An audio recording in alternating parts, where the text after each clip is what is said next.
Hey, joining us now, my good friend Chris Salcedo. He's the author of the novel Liberty Rises, and he's host of the Chris Salcedo Show, heard on Glenn Beck's Blaze radio network every Saturday. He's also the executive director of the Conservative Hispanic Society and a frequent contributor to DailySurge.com. But here's the thing about Chris. Now, in Texas, there was a gubernatorial race. Greg Abbott, the Republican, clobbering Wendy Davis, the liberal icon. Greg Abbott was as tough on immigration as any gubernatorial candidate in the country, save maybe Nathan Deal of Georgia. Wendy Davis, the opposite. Come on, come all.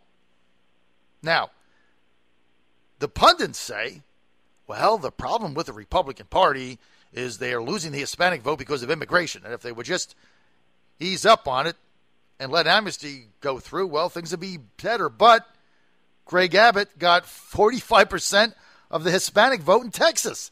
Now, how did that happen? Was that a mistake? Joining us to help sort it out is Chris Salcedo. How you doing, Chris? Hey, John, great to be with you, man. Yeah, you know what? These races in Texas, the New York Times very quick to point out that on the national level, Democrats still won Latinos by a 2-1 margin, except in the most populous Hispanic state in the Union, which was Texas. Now, you focused on the top of the ticket, which was Abbott and the abortion Barbie, Wendy Davis. But down ticket just one notch to the lieutenant governor's race. You had one guy named State Senator Dan Patrick, who all the liberals and all the moderate GOPers were fretting, oh my gosh, he's so pro-rule of law, he's so border security, oh, he's going to lose for sure among Hispanics. On the other side, you had the liberal Latina, Leticia Vanderpoot, who is Hispanic, a Latina. So now, when you break down their race, the lieutenant governor's race, and as you mentioned, the numbers are similar in the governor's race as well. But looking at the lieutenant governor's race, because that's where a lot of the focus was, Dan Patrick was supposed to ruin the GOP. Yes. Leticia Vanderpoot won among all Hispanics 52-46. Okay? That's a 6-point differential. Keep in mind that if those numbers replicate on the national level, the Democrats will never win another election. Okay? If it's just that, even a close split where the Democrats get a slight advantage, still it would mean electoral victory for Republicans on down the road. You dig deep further into these numbers, and you notice that among Hispanic men, Dan Patrick beat Leticia Vanderpoot 53-46 outright. What was his message? Pro-security, pro-economy. It turns out that this whole notion spread by liberals that we Latinos are a bunch of left-wing nuts who love breaking the law, who love to come into the country illegally. It turns out that those who are here already in the United States don't believe that. As a matter of fact, we love the Constitution. We love the rule of law. We like security. We like the ability to have a job and work and provide for our families. This is a template for GOP electoral victory. I pray the GOP is paying attention.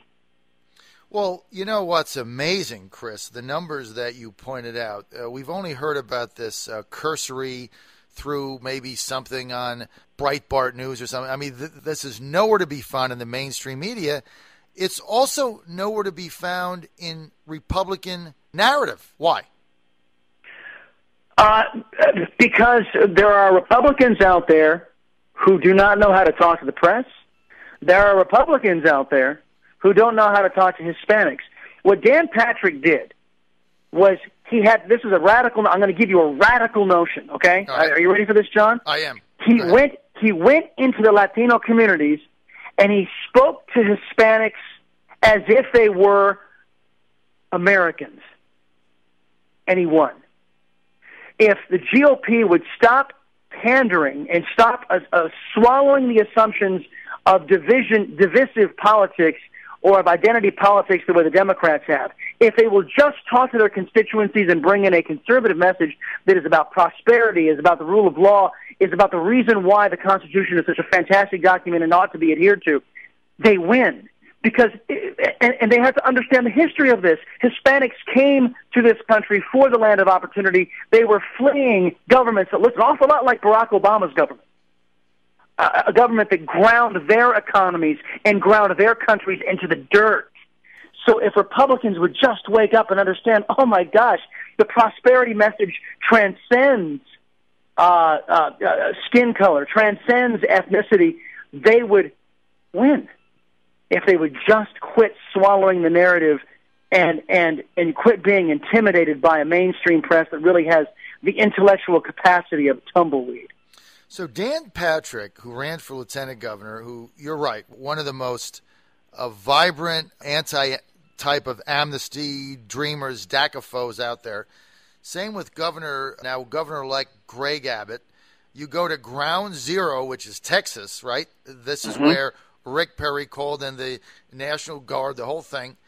And so they get combined 45 to 46%, 47% of Hispanics, and yet Republicans nationally are petrified now to do anything to stop Obama's phone and a pen amnesty.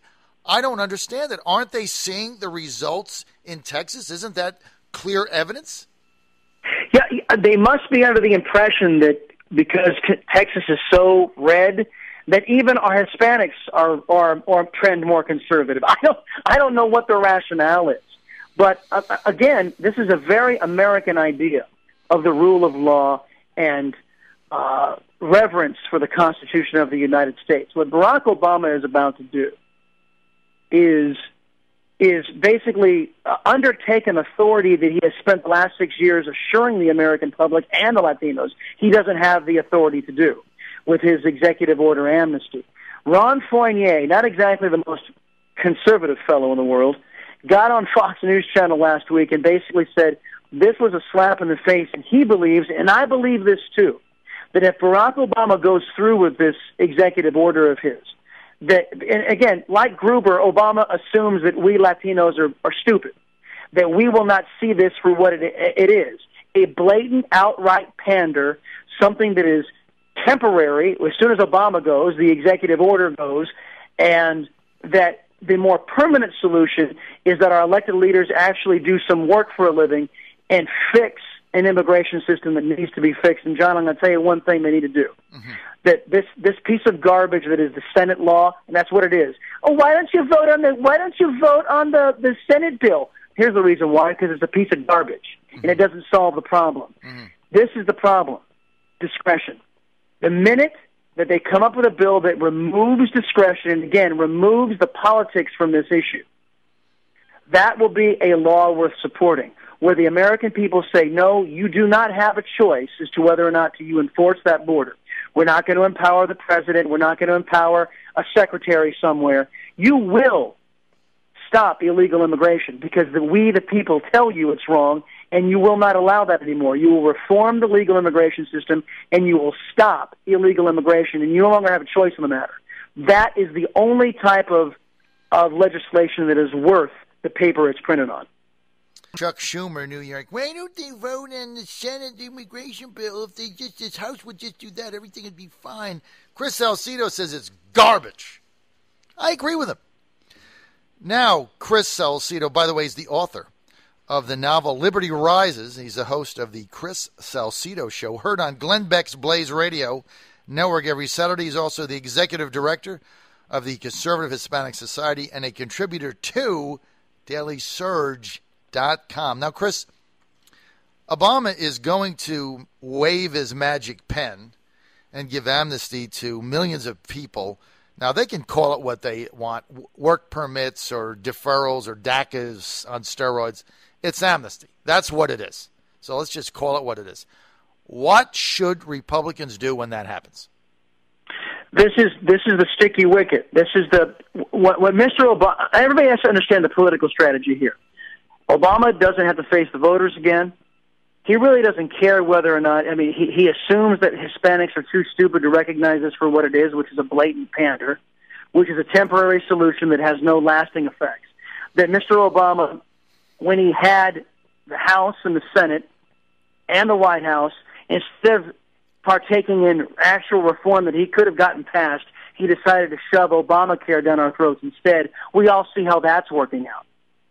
So Mr. Obama is secure on the fact that he really doesn't care about spreading a type of chaos where we have the chief executive of the land who doesn't adhere to the Constitution of the United States and the destructive power that message sends.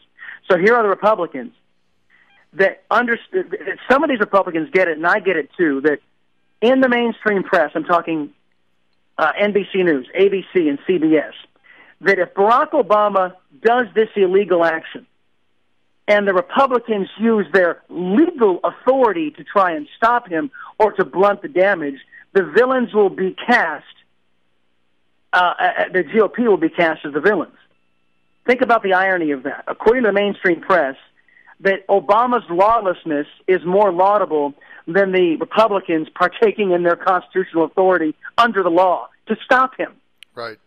So we must maintain that perspective, but also understand we have a hostile press who will not report fairly, who will not give us the 411. So the Republicans have to do their best to make sure when they get out and they're talking about their solutions. I kind of like the idea of defunding certain aspects, using the power of the purse to stop Mr. Obama from doing what he's doing. Yes, it will give him a talking point, but the Republicans just can't partake in these maneuvers and then just let it lie. They have to get folks in front of the camera. They have to be able to articulate what it is they're doing and why it is so important to stop a chief executive who has been making the case for 6 years but doesn't have the authority to do exactly what he's doing right now. Though, they're not. Look, Chris, they're not going to do that. Save a few. Senator Jeff Sessions from Alabama and a handful of others, Louis Gohmert down there in Texas. They're not going to do that. And I don't know if they have the ability. They don't have the ability. They don't have the backbone. And basically, you've already got Mitch McConnell saying, "Well, we're not going to shut the government down," so he's trying to take it off the table. And then, even though Boehner's talking a little bit tougher, I mean, he's saying, "Well, if he does this, we're going to file a lawsuit." What the heck good is that going to do? Well, no, I agree with you. And, did you notice the narrative, even on Fox News Channel over the weekend? It was, are you going to shut the government down? Are you going to shut the government down? Are you going to shut the government down? The mainstream press thinks that you either go along with Obama's lawlessness or you shut the government down. It's one or the other. Yeah, exactly. Which is lunacy. There are other mechanisms you can use to intelligently tackle this. Does not require shutting the government down. Right, but you see how the left-wing press started it on Sunday. They're going to, CNN is going to go back with their clock, but the way you framed it is so accurate. It's like an either or. It's like either you say it's okay for Obama to break the law or you shut the government down. You're right. And I think that the Republicans need to do. They might. I have been on the phone trying to get the Republicans to say howdy to we at the Conservative Hispanic Societies. You need to get folks in front of the camera who are Hispanics, who look at Mr. Obama's blatant violation of the Constitution as what it is. It's pandering. It's unlawful. It ought to be repudiated. And they ought to do their best to start playing strategically the way the Democrats do in the press. If they do not do this, just like even if Obama is the one that vetoes the spending bill, the Republicans will get the blame because they don't seem to have the intellectual capacity to tackle the press. And I've got to say this again, John, that the press, these guys aren't rocket scientists. They don't, trust me, I've worked with them before. They're not rocket scientists. They don't know half as much as they pretend to know. And if the GOP will just grow a backbone and understand that they are foundationally correct, that they will be able to battle back sufficiently against the biased press and an out-of-control chief executive. You're right on this issue. The GOP needs a spine transplant, no question about that. Hey, we're out of time. We want to thank Chris Salcedo for being with us. Great debate. I got to have you on every single week, man. Thank you so much. All right. Thanks, man.